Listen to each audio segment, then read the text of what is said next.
Okay. Good morning. It is just about 9 o'clock in the AM on a breezy Saturday, August 24th, I believe, 2019, in the latter part of the lunar cycle, Okonokist Otsitsitspi, when the Saskatoon berries ripen. And I'm down here in the forest, Maine, at Spopikami this morning to make a special video. A response and ultimately advocacy for Mahoney's GoFundMe campaign. Just yesterday, it was brought to my attention by a couple different people that this GoFundMe account existed. Mahoney was asking for help from people to support her, catching up her bills and paying her lawyer for our divorce and this kind of a thing. But they thought with some of the things that she said about me on there, I might want to take a look, and I did. And I can't say that anything there really surprised me, but on the other hand, this is coming from somebody who just over a week ago requested of me that I privatize all the videos that I've made, the more personal kind of journals that I've made during and through our separation. And maybe this is her response to some of that stuff. I don't know, but I feel compelled to read it to you guys and then go through it. I think I could take a little walk through the forest and we'll go through it piece by piece and address it, because it's pretty slanderous, and I could just leave it and not respond, and that's probably the smart kind of thing to do, legally and all that. But I don't know, that's just not me. I feel like I should say something, because for one thing, I think I can help get more money generated and pushed her way, because she does actually need it, but not necessarily for the narrative that she's constructed. Anyway, let's just read what she's written here. I'll put the link to her GoFundMe as a in the description of this video and everything. But her GoFundMe is under the name Danielle Heavyhead, and it's called In Need of Help. And her description, it was created August 1st, so it's been up for a little while. She's trying to generate $10,000, and she's just over $1,000 into that. And the description, it says, trying to restart my life after an abusive marriage broke up. I'm not receiving any support from him at all since I found out he was cheating on me with my little brother's ex-wife. He's assaulted me since we broke up. He's a drunk and a drug addict now. I am having my utilities, I am really in debt because of him. I've been barely getting by, and I am now at the point of having my utilities cut off and other services. I really need help to get a lawyer and pay my bills. I don't make much money, and almost 90% of my pay each month goes to pay my mortgage. He has been trying to fuck up my finances since I stopped speaking to him and had to block him. After he assaulted me, I blocked him on all my social medias and blocked him from being able to contact me. Since then, he had fucked up my July mortgage payment, closed the account that the mortgage came out of, and took what little money that was in there above the mortgage. Outright lies, but we'll get to that. He's been lying about me and trying his best to find other ways to hurt me. He is actively trying to make myself and our child homeless. I finally had to get a no contact order in place after he tried to break into my home when we were not home. There is so much more he has done to us. I can't even list them all. This is my last chance to get out of this situation. I am all alone here and in serious need of help. so that I can get away from him once and for all. I cannot burden my family any more than I already have. My parents have tried to help me as much as they can. However, my parents are elderly and both diabetic. I know the stress of trying to help me and my child has been very hard on them, and I seriously worry about their health. I am also disabled with rheumatoid arthritis and can no longer afford to pay for my medications. I do work full time, but I don't make enough money to make ends meet.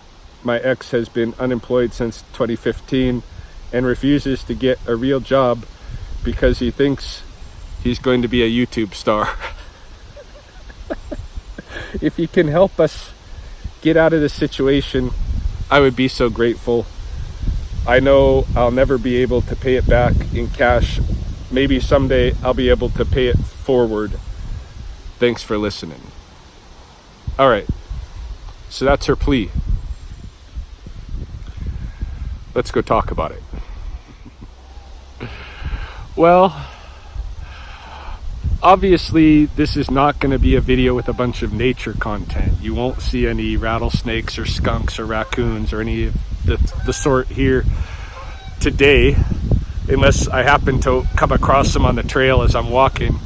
And I say that just because I'm basically giving a last warning to those of you who are here who enjoy the nature content of my channel but not necessarily the personal stuff, because as you heard in Mahoney's description on her GoFundMe, there's some pretty inflammatory stuff there.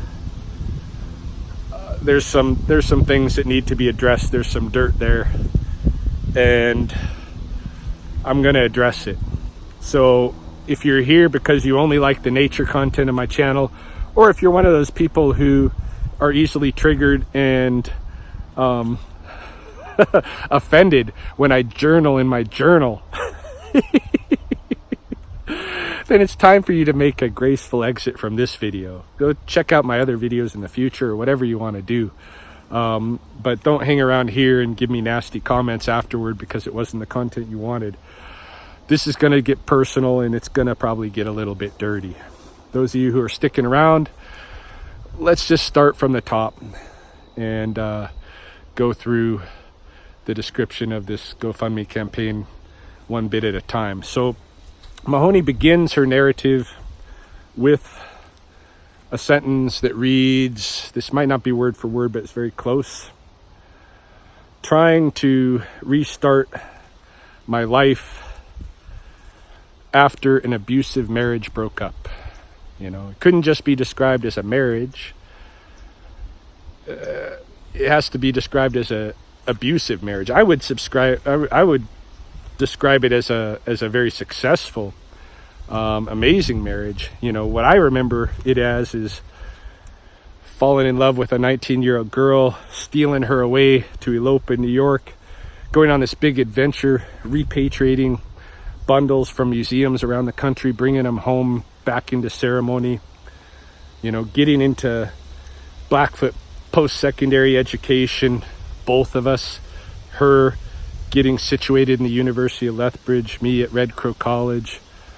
You know, we had our ups and downs. She got rheumatoid arthritis, as she mentions, really badly, really crippling, put her in a wheelchair. That's what, when we made our vow for the Beaver bundle, so we went through the Beaver bundle transfer together, taking care of the bundle together, learning the bundle together.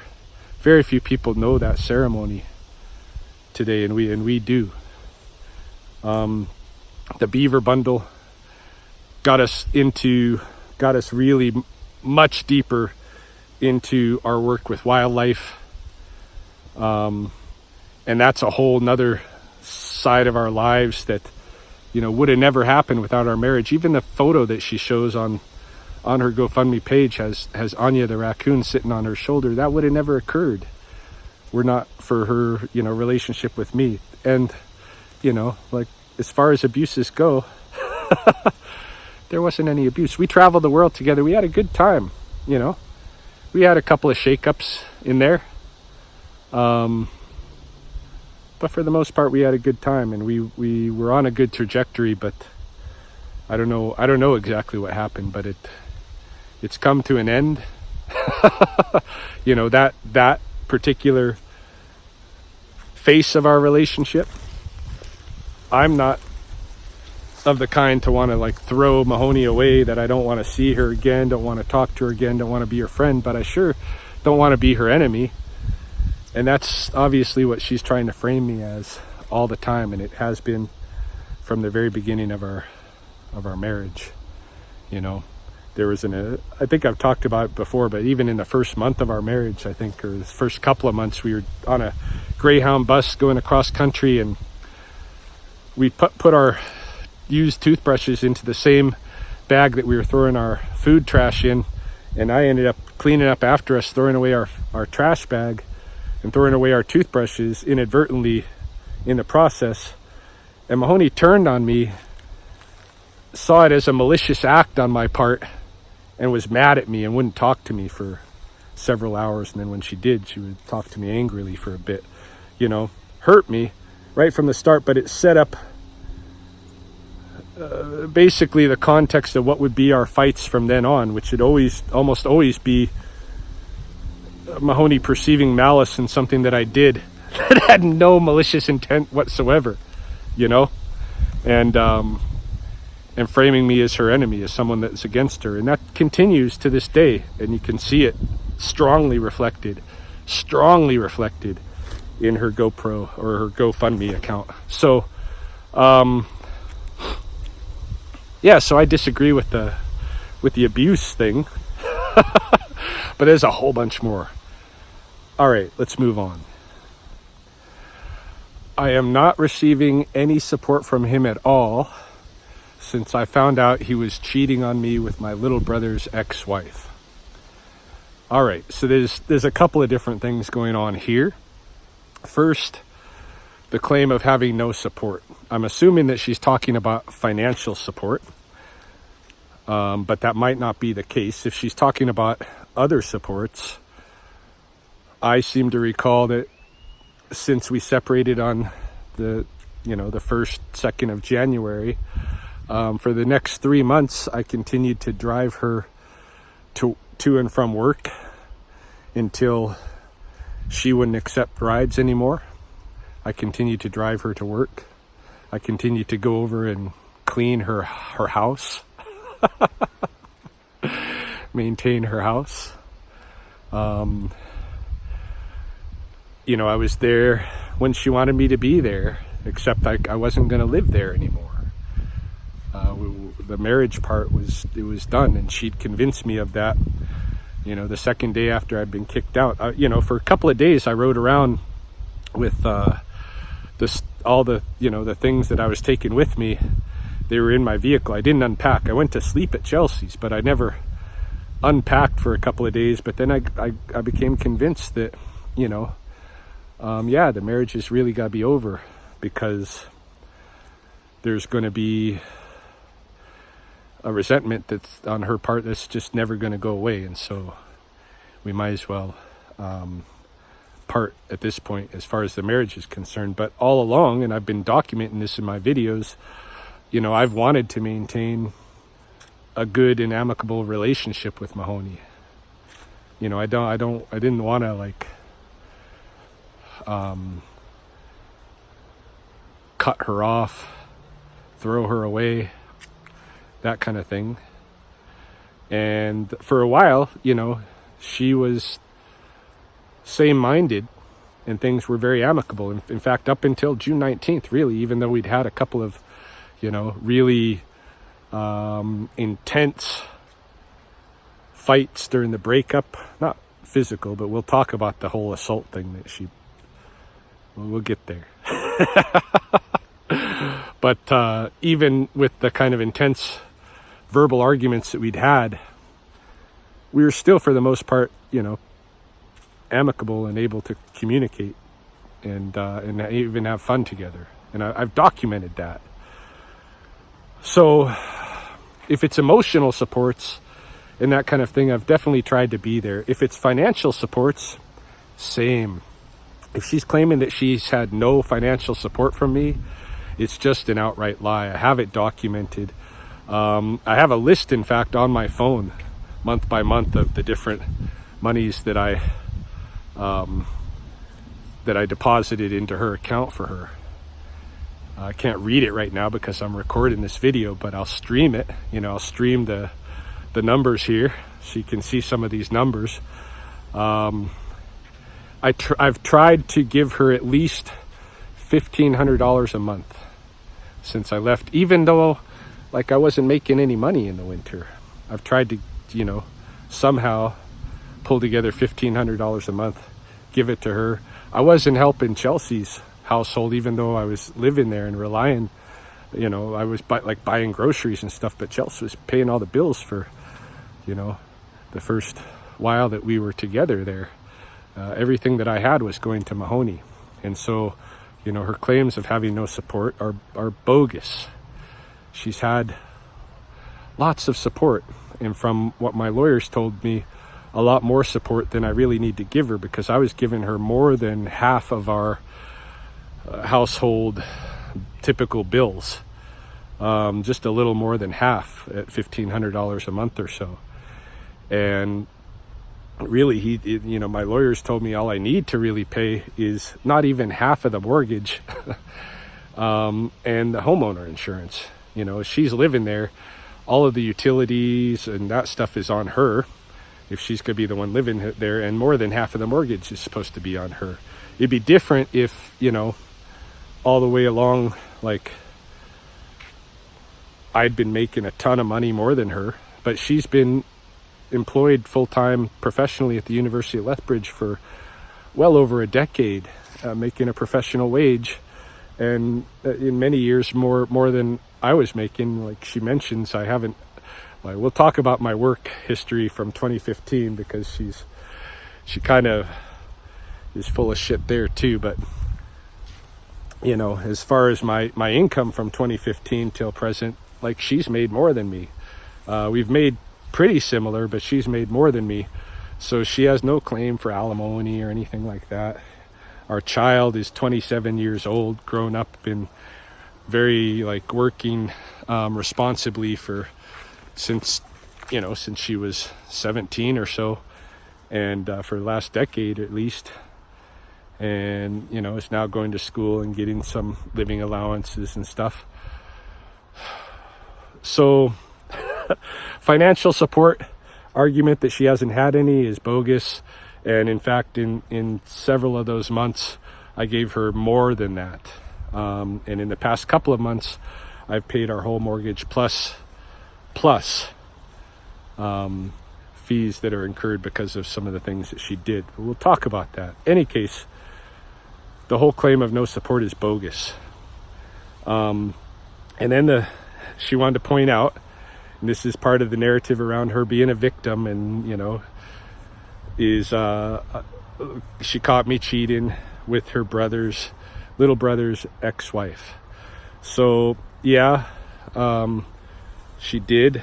I kind of made it obvious for her to find me out, and probably in semi-conscious ways, so that it would get found out. But any case, her little brother,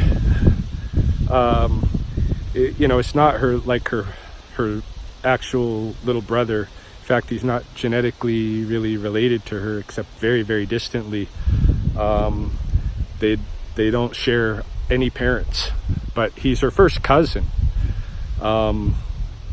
and or close to, not even her first cousin. He's like a cousin removed. But in any case, they grew up together and stuff. And so, yeah, it's her brother. And he broke up with Chelsea 3 years ago. They broke up. And so it's not it's like I stole her little brother's wife or anything like that. He's been with 2 other women since then. And he and I were, we were pretty good friends and stuff. We helped each other out up until this, and I thought we would continue like that too. I'm the one that's naive. I'm always thinking, I can just continue my relationships with people. They won't get mad at me because I don't mean anything malicious. Well, They're gonna find it malicious anyway. So I don't know how that relationship, I hope it mends in the long run too, but right now it's not, it's a little shaky. But in any case, to just put it out there as my little brother's ex-wife is, it's going to mislead a lot of people. These are much more complicated relationships. Miles is the stepson of my best friend Narcissus, who passed in 2015. And so the relationships are really complicated. It's not just as simple as, like I didn't go steal her little brother's wife. He's assaulted me since we broke up. I have to address this one at some length because this and the infidelity itself are really the two anchors of Mahoney's narrative of victimization in the context of this divorce. She wants to paint me as a bad guy. And she wants that in her mind too, to explain it to herself, because she's not willing to accept any part of the blame. Even though relationships are very complex and it takes two to tango and all of that, I concede the infidelity is not the best way to have it unravel. But I see the infidelity as basically for the past maybe 4 years or so, I've been on the search, perhaps for a new wife. And there's reasons behind that. And we don't have to go into all of that. But, just pointing out infidelity as a bad thing is, well, maybe there's reasons for the infidelity. But the assault, this is a new added component to Mahoney's victimization. It's been here for a couple of months now, since I think early June. And what happened was there was an afternoon when Mahoney asked if I would take her here to the pond to go on a walk around. And so happened that afternoon, like, Chelsea was working in standoff. She was going to be there till 10 p.m., nursing in standoff. And then I was going to be going to pick up the kids from daycare and this kind of stuff. So I didn't have a lot of time, but I had like maybe an hour and a half. And so I told her, okay, if we go there right now and we just, we walk around, I've only got this much time, but let's do it, So we came out here and we were walking around. We were having a good time together. We were enjoying ourselves. Everything was cool. Got around the west side of the lake, observing what was happening on the water and all that stuff. And then we dipped down here into the forest lane, or the forest main, and I need to use the washroom. I need to take a leak. So I told Mahoney, just continue up the trail and I'll catch up with you. I'm going to stop and make a pit stop. These trees. So she continued walking. She was plugged into her earphones. She was listening to her iTunes as she was walking. And so I was there, I was doing my thing. And then I noticed this little fawn stand up, not far from me, stand up in the grass and start walking up, the levee back in here, that levee back there. He started walking up that levee. And I seen then his mom was up above. And so he followed his mom, and I wanted to go take a picture of the fawn. So I started trying to get Mahoney's attention. I didn't want to yell or anything because it would startle the deer, but I was calling to her. And I whistled to her, but she couldn't hear me. She was plugged in.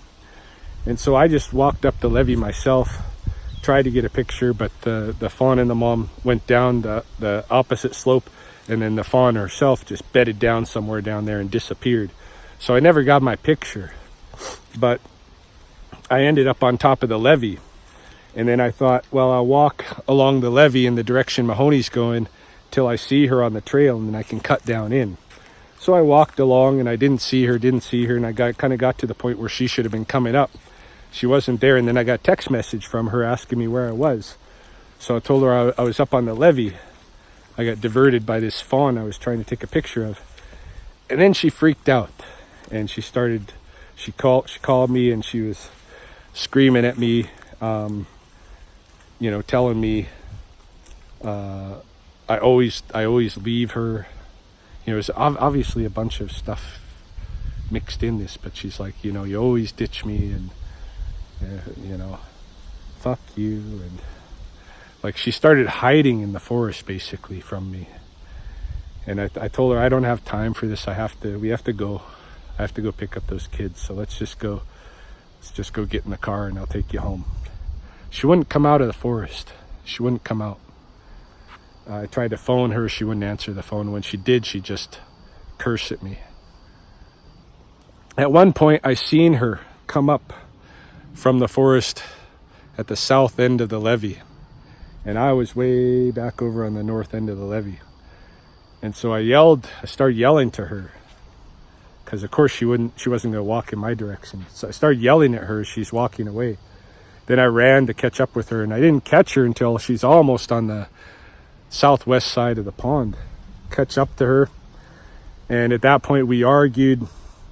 I was telling her I gotta go, and I was messaging her the same kind of content. I have to leave because I have to go pick up these kids. They're at daycare. The daycare's closing. I gotta go. And she was just, too selfish into her own fight there, and wouldn't leave. And then, she yelled at me, about how I'm fucking the entire reserve. And she started like hammer fisting me. As far as violence and stuff goes, it's always been Mahoney who's been violent. I've never been violent to her. In fact, the night that she threw me out of the house, she woke me up with a hammer fisting barrage that tore some of the like tendons in my ribs, between my ribs, so that I had like 6-7 week recovery before I could even move right and breathe right again. But so she started hammer fisting, and I told her, like, why do you have to be violent? And then she started marching away from me. So I marched back the other direction. It was a big, it was embarrassing scene we were throwing out here. And I ended up going back around the opposite way, back to the vehicle, back to the Jeep, and I ended up getting to the parking lot about the same time she was getting there. And I told her, climb in, and I'll take you home. She got in the Jeep and immediately started violently tearing at things in the Jeep. Like she ripped where the auxiliary cords and stuff, all the USBs in the lighter, where they're all plugged in for our phones and speakers and all that stuff, charging cables. She just violently tears those out. She pulls open my cubby, throws all of my identifications, credit cards, bank cards, business cards, receipts, all kinds of everything's scattered around in our Jeep. And I'm gonna be late to pick up these kids. So I'm freaking out. She's gonna turn on me any second, because the violence is there. She's in a fury. And so I told her, get out of the Jeep. And she wouldn't get out. She said, no, this is my Jeep. And so I reach across to open her door, while defending myself from her hands at the same time. I reach across to open her door, and then I climb across her, out the door, pull her out of the Jeep. She's fighting. I'm just trying to get her out of my Jeep because I gotta go. It's enough of this, and I'm not gonna sit there and physically fight with her inside the Jeep. So I pull her out. We're in the parking lot. She's fighting. She's struggling. I have one of those Arizona Diamondback t-shirts that was sent to me that's just torn to, it's all the collar's all ripped up from the scuffle that we had here. And all I was trying to do, I'm a trained martial artist, so I could have struck her at any time. I never did. I could have taken her to the ground at any time. I never did. All I did was try to control her, get her out of the Jeep and control her, like keep her controlled while she struggled in her fury outside the Jeep in the parking lot, keep her controlled until her energy burnt out. And it did. Her energy burnt out. Then I let her go and I said, okay, let's get in the Jeep. Let me take you home. Just no more. Just get in. Let me take you home. So she climbed in the Jeep again. And then I remembered that all my stuff was everywhere. So I started picking up that stuff off the ground. And I told her, I can't believe you did this. I don't know. I was just like, I was kind of freaking out in my adrenaline from defending her attack, you know. So I can't believe you did this. And I saw in my rearview mirror that her phone was laying outside, and I told her, your phone is still out there. She got out of the Jeep again and went and picked up her phone. And then she called. She called the police. And when I seen her calling, you know, in my mind, I got to pick up the kids. There's nobody to pick up the kids. Chelsea's an hour away and the daycare is closing. So I start pulling out and I'm calling out my window to her, please just come get in. Let me take you home. And then she's like holding the phone. She's like, fuck you, asshole. The cops are on their way and this kind of thing. So I took off up Bridge Drive to go get the first of the three kids up at Mike Mountain Horse School. And by the time I got from, you know, here at the bottom of Bridge Drive to the top, Lethbridge police were already on top of me. Pulled me over, took my statements there. You know, another Lethbridge cop was down here at the river bottom with Mahoney taking her statements and stuff.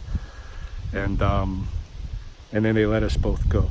You know, the guy that talked to me said it sounded like she had some mischief going on inside of the Jeep that, you know, resulted in me having to use the level of control that I did, you know, to get her out of there. You know, I didn't want anything like that to happen, but it was all Mahoney's choice, right? So that's my assault. She ended up with bruises on her arms and neck from where I was controlling her, pulling her out of the Jeep, controlling her in the parking lot in her fury. She ended up with some bruises on her arm and neck. That's my assault. Yeah. He's a drunk and a drug addict now.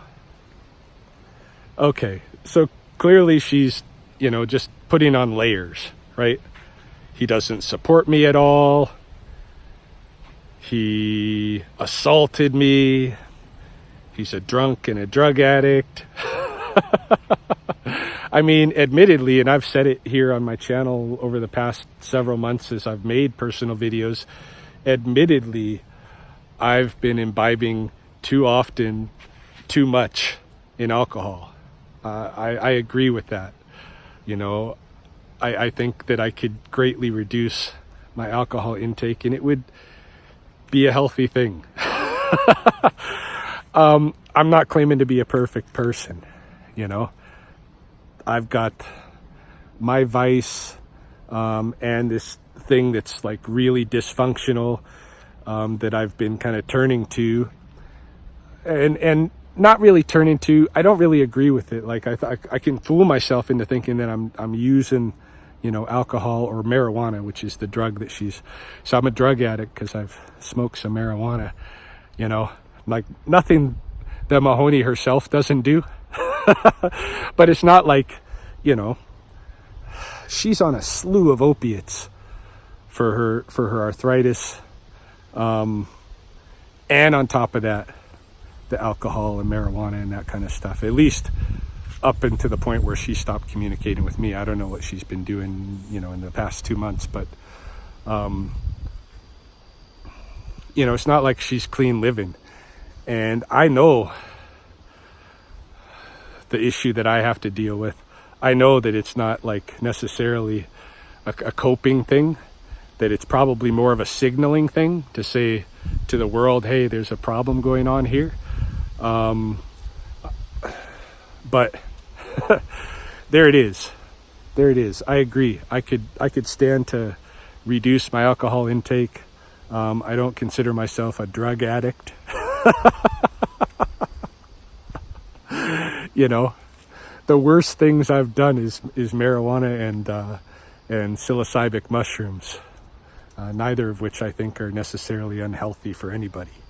But there it is. That's her next layer. You know, that's her Ryan the bad guy sandwich. You know, deadbeat, doesn't take care of me, assaulted me, addict. Ryan shitty husband sandwich. There we go. So now we've established that. Satisfied with her sandwich of defamation, she now moves into the crux of her plea, which is that she needs financial help. Why? Well, for one thing, because I've put her in debt. She hasn't explained what that debt is. Aside from the house, I'm not sure what that debt is. That's just going to be left unanswered. But yeah, he's put me into debt. I'm barely making ends meet. You know, the mortgage is 90% of my monthly income, she claims. She's not going to be able to handle the bills on her own. So, okay, let's look at this. She's in financial straits, right? Did I put her into debt? No, I did not. Her and I are partnered in debt with the house. We're basically legal business partners in debt with the house. And I have not strayed from that responsibility at all. I've continued to pay my part for the house, even in our separation, fully. Even though, you know, my lawyer says that I don't need to. Like when she's living there, she's supposed to be paying all the utilities, all that stuff, all her own, you know, credit cards, all her stuff. But, you know, and the majority of the mortgage and the majority of the homeowner's insurance. So I shouldn't even be paying 50% of that stuff, but I'm paying more than 50% of the total combined bills for the month, I would say. Because I'm the only one that like seems to understand numbers. 90% of her monthly income goes towards mortgage. All right, let's look at the reality here. Her monthly income is like $3,400, and the mortgage is like $1,750 to $1,800. Right now, it's like about $1,800. So, if it was at $1,700, that would be exactly like 50% of her monthly income. It's a little bit more than that. I wouldn't say it's even 60%, but it's a little bit more than 50. Right? Just in my head. Certainly not 90. Although, when you add up the sum of all her bills, if you include the utilities in the way that, especially the way that she uses AC and heating and all that stuff, but you include the utilities, you include the insurances, you include the mortgage, and you include her credit debt, which is significant. Not of my doing at all. You know, for the 4 months or so that I was allowed to check the mail after our separation, almost daily Mahoney was getting packages of things that she had mail ordered. That's what put her in debt. Well, that and falling for a scam. I won't go into detail with that, but she fell into an internet scam toward the end of June. And she doesn't want to mention that, but it's a big part of what's put her in her dire straits.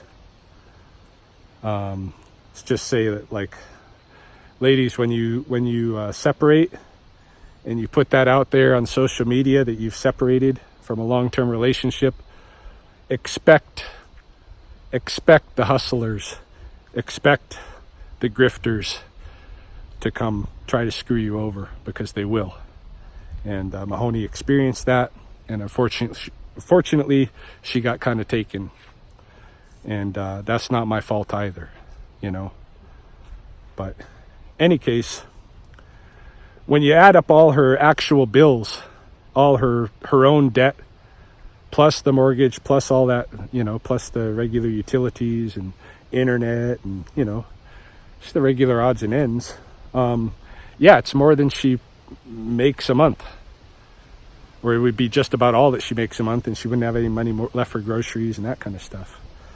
But she has another adult living with her with another income. And she has certainly the potential to invite a sibling to come live with her if she wants. You know, she's going to have to figure out a way to stay there if she wants to stay there, because the reality is that I'm not going to take on the responsibility of taking care of her bills for the rest of her life because we were married. Because in my opinion, the reason that marriage failed was not just all on me. You know? So, yeah, she is in dire straits. Is a GoFundMe going to help her get out of that? It might clear away some of the debt that she's gone into that's like putting her in a very compromised position. Yes, she does need a lawyer. She needs a lawyer to actually tell her like what her and my rights are, because she doesn't seem to understand that stuff in this situation. You know, what to expect in terms of legal support for trying to get me to support her long term. It's not going to happen, especially when I'm considered her enemy in her mind, you know. But in any case, yeah, she is in dire straits. She needs to settle with me the issues around the house and the ownership and how she's going to maintain. My idea is that we're probably going to have to sell the house because she can't afford it, and she's not going to want to, like, she can't depend on anybody else, really, not even our daughter, really, not in the long run. When it comes down to it, you know, maybe Justine will get fed up too, who knows. So Mahoney needs a better living circumstance that fits within her budget. I think if we were to fix up the house, sell it, we both take a profit from it that enables us to each make down payments on a new home, and we get more modest homes that we can both each afford, then problem solved, you know.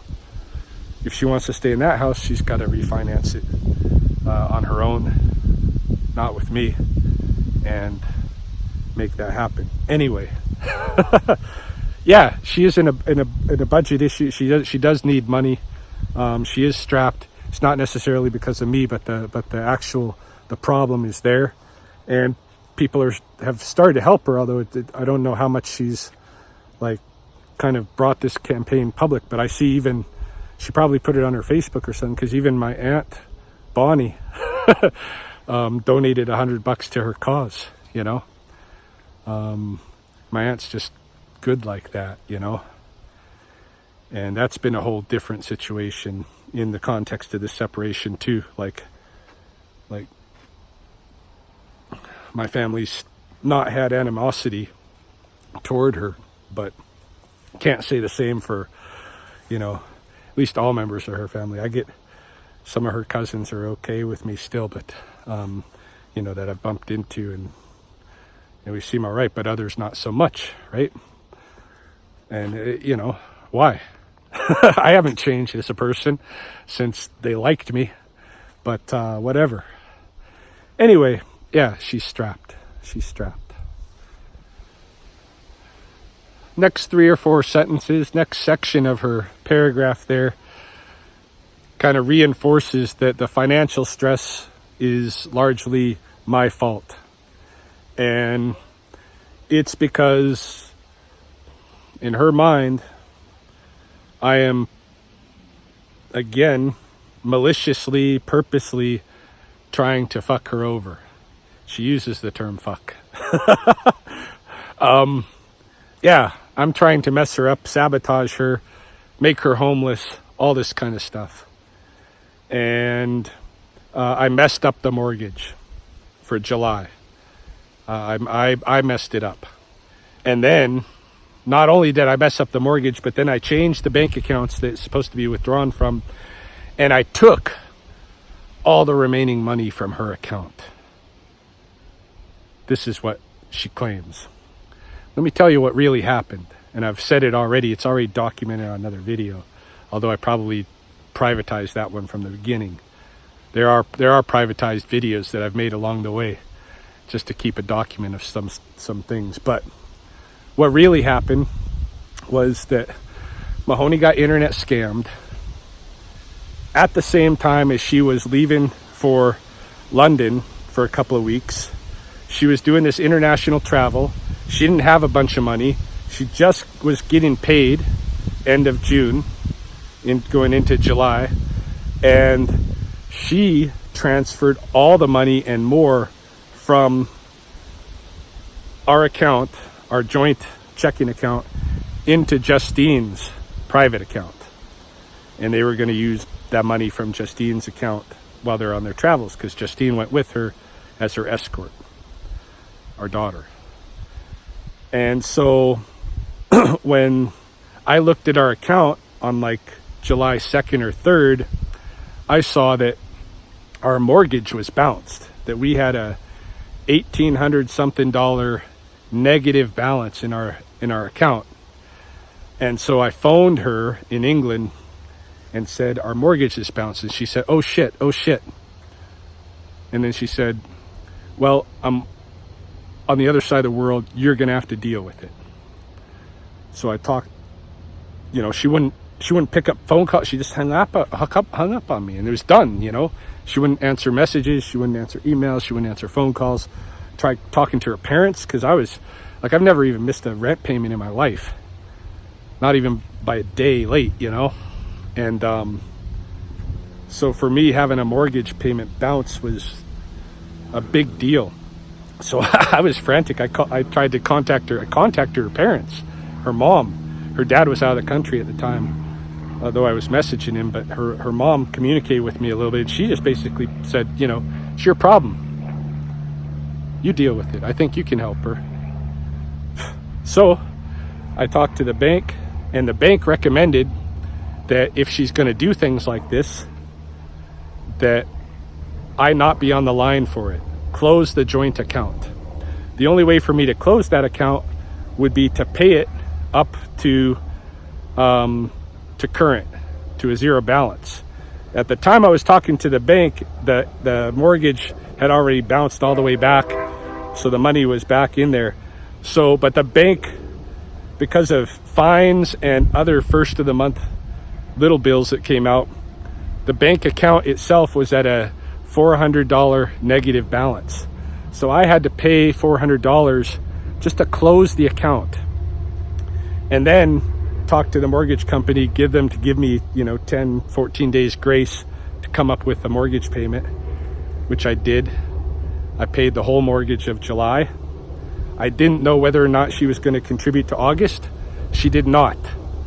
So I paid the whole mortgage payment for August. I don't know whether she's going to pay it for September. I have the resources. I've set them aside and put them aside. So I got to do what I got to do, to make sure that financially I'm okay for as long as I can keep myself afloat in this whole game. But I've spent also thousands of dollars on my lawyer, and I haven't seen nothing from it yet. And, every time that at first of the month comes again and she won't pay her mortgage, it's a problem. She blames it on me. No, I'm the one that's been paying. I've been giving her money, $1,500 plus a month, to help with her bills, and she didn't pay the bills. I think in the next section of the narrative, she claims that she had to get a no contact order because I tried to break into the house when they weren't there. Well, that's just patently untrue. I have not been served with any no contact order. There is no legal order in place anywhere, to my knowledge, for no contact. I've been warned by the police that if I keep bumping into her and she keeps making it out like, like if I go to the store and she's there and she calls them and says I'm following her, they got to follow up on that. And the more of those complaints she gets, that they get, the closer I am to being possibly charged with harassment. But there's no contact order in place at all. And if there were, why does she keep contacting me? Because she does. Every week or so, there's something.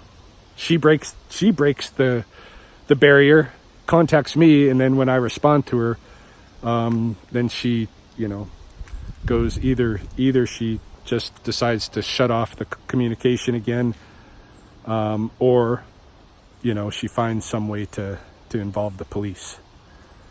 So, as far as what happened when they were gone and me trying to break into the house and there's no contact, there is no contact order. I did not try to break into the house. I did go to collect mail at the house, and in doing so, I heard Derek's voice, our pet magpie's voice, coming from outside. Derek is not an outside bird. He's lived 9 years of his life totally domesticated, imprinted on human beings and dogs. And I heard him once. I heard him again a few days later. And at that point I investigated. This all documented in a video. I found Derek in a cage with Alex, the other magpie, and being totally neglected. Being served like crap, food that they can't digest, water that was rancid, left exposed to thunder showers and hailstorms. And so I went into my backyard of the house that I own and took my bird and rescued him. That's me breaking in right there. Come on. I am all alone here and in serious need of help so that I can get away from him once and for all. Julia Roberts, sleeping with the enemy. Let's come back to that. Let's use that as the final, let's reposition that and make that the final sentence of her argument. Let's go back to the once and for all thing, and trudge ahead to the next section now. Getting pretty near to the end now. I'm going to collapse the next 3, 4, or 5 sentences into kind of one response, because I feel like they're saying the same thing, or they're meant to convey the same message, which is basically a preemptory explanation for anyone out there asking, well, why are you requesting public assistance in this event? Why aren't you leaning more on your people, like your family, your support network?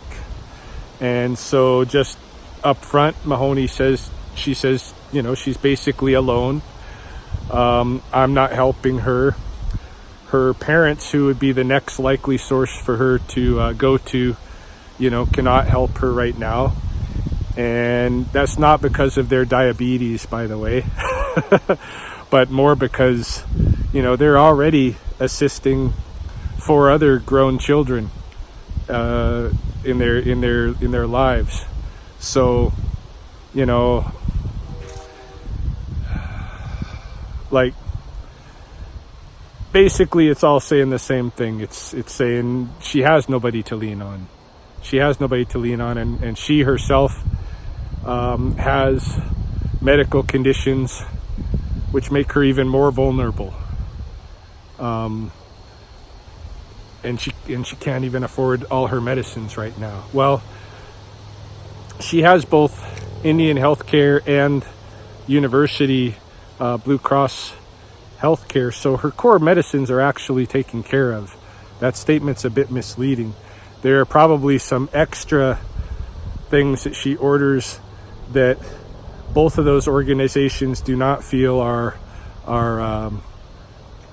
really necessary for her condition. I don't know what they are. They might be like, maybe she orders some extra oxys or something like that for pain, above and beyond what they'd normally give her or what have you. I know that she pays for a couple of different medicines. It's not a big amount of money, $150 every month or couple of months or something like that. But it's not like she's being left with no medical. She's the one that actually has all the medical benefits and everything. I'm the one with no medical. So don't be misled. It's not that she's without her medicines, but she is legitimately without anybody that I think she can really lean on strongly for financial assistance in this matter. So that's, as far as that goes, and if that was what she just said, it would have been that easy, but instead she's got to dump it on me.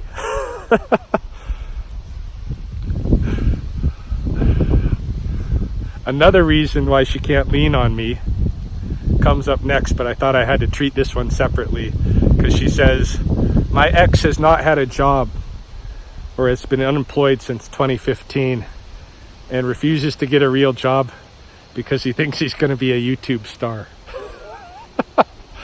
All right. So I thought I need to address this separately. This is another thing that's documented in the history of my videos on this channel. You can go back and find it in 2015 when things happened, and the subsequent videos when I started pulling my life together. 2015 was a huge traumatic year for both Mahoney and I. I lost my career job at Red Crow College with a political shift that happened there.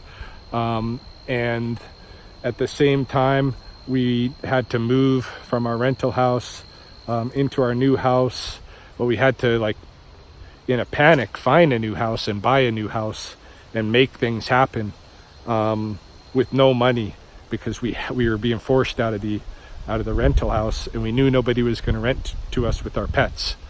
So we had to make things happen, and we did. It was very stressful. At the same time, just like almost month after month, from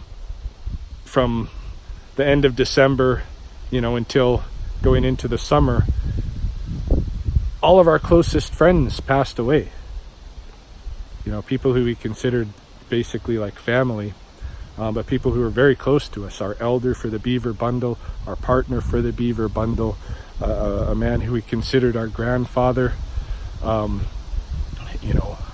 My boss at Red Crow, who had supported me all those years, passed away.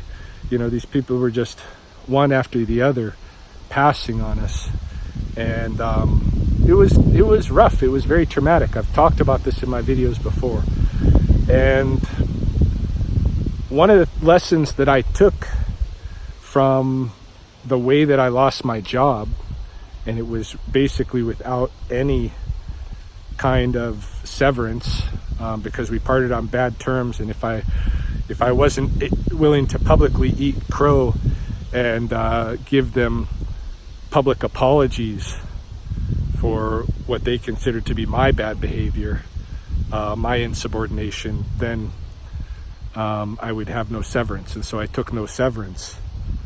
But one of the things that I learned is that I shouldn't have all of my eggs in one basket financially.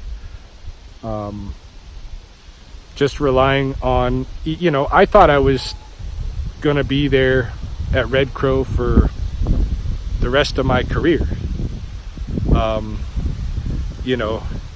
They don't have a system like in the universities where, I can be assured to some extent that I'll be there. But most people, once they're there for a decade or so, unless they really, really fuck up, then they stay in there. And I really fucked up, but it was needed at the time,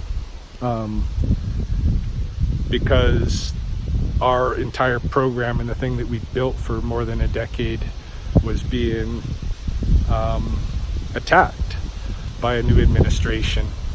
And I was going to be out of there one way or the other anyway. So, at least I went out saying my piece a little bit. But in any case, I learned, don't put all your eggs in one basket, because that basket might not be there tomorrow. It can go away. And then you got no eggs. Right? Because they were all in that one basket. So I have learned to create multiple streams of income. And I'm still learning this. I'm still learning how to do this and be successful at it. My first year away from Red Crow College, I ran a program at Samas all winter long.